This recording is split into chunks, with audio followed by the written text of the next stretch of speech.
Hey guys, Lewis here, and today I've got a review of Constantine number 5. This issue is actually a tie-in to the DC Comics summer event Trinity War, which crosses all 3 Justice League titles. The cover is just gorgeous. It's got Constantine jumping over an unconscious Shazam and stealing his lightning. It looks awesome. And the title of this book is, ironically, Stealing Thunder. Let's jump right in. Now, stop me if you've heard this one before. A con magician and the mightiest mortal walk into a bar. Oh, you've heard that one? Never mind then. They arrive just as a guy named Mop Mop, who works for the Cult of the Cold Flame, leaves. Apparently John has promised Shazam to show him something about his real family. But John insists that Shazam turn into Billy Batson before, which he does after some more convincing. As soon as he does, John switches voices with Billy, using some type of voodoo doll.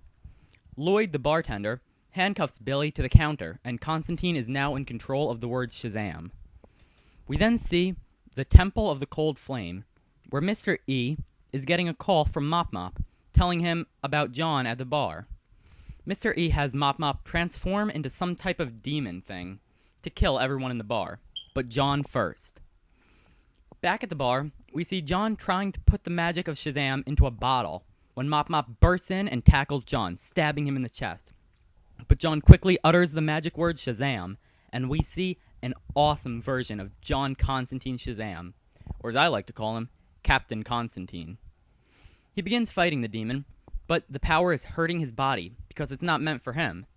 The fight breaks the bar, and Billy slips free of his cuffs and tries to switch voices with John, but Lloyd stops him and tells him to take cover.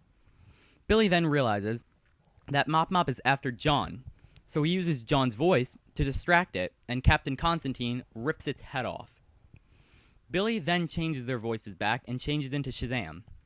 John tells him that he will be tempted to touch Pandora's box, but he shouldn't because it'll light the fuse for the end. Shazam leaves, telling John that he never wants to see him again. But after he leaves, we see that John still has the stab wound from before, and he collapses on the floor. He is bleeding profusely, and Lloyd tries to help him, but it's too late. And we see John die, with his last words telling Lloyd that he's sorry he wrecked the bar.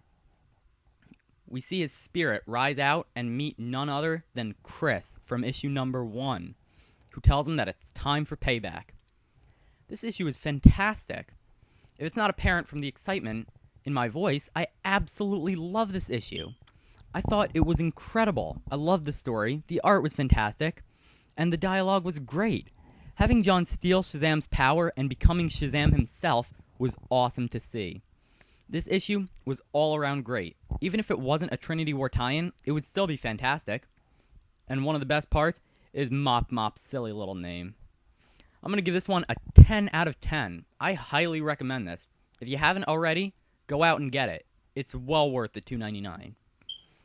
Now, issue 6 does in fact come out next Wednesday, August 14th, but I will not be reviewing it that day. Instead, we will take a little Constantine break for a week and come back in 2 weeks from now, which is Wednesday, August 21st, for my review of Constantine number 6. Make sure to subscribe and comment. Let me know what you guys think. Until next time, thanks for listening.